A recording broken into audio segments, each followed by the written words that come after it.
Welcome back, it's all finished. As you can see, it is the Ghostbuster symbol. The ghost with the no entry sign as such.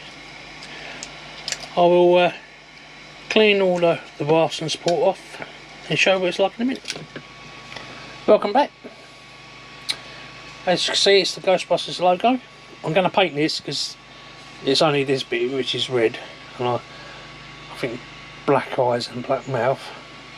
And I'll show you what it's like when it's done. This took 18 hours in total to print.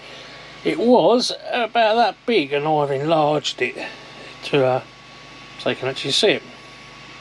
Bit of an update, as you can probably see.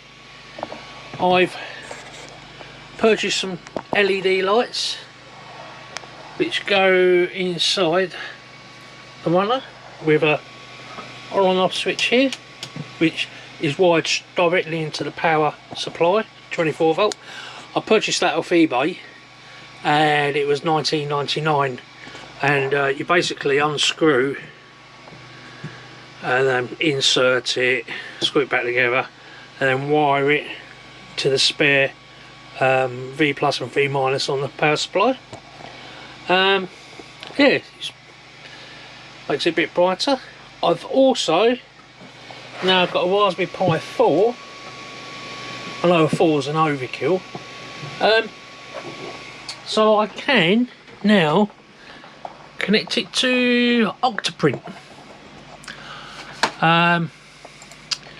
which you can control anywhere. It does make the 3D printer so much easier and better to use, especially like bed leathering, because now you can actually see what your bed looks like. One minute I can't get anything to stick to the bed, the next minute I can't get what I've printed off the bed. The reason I purchased this is because I've got a decent webcam, and I'm going to try and do the time lapse that when you don't see the printer move, you just see the 3D item grow. It's going to take me quite a while to figure it out with the settings and everything, but I'll let you know. Thanks for watching as always. Give us a thumbs up and a like, and please subscribe. See you in the next print.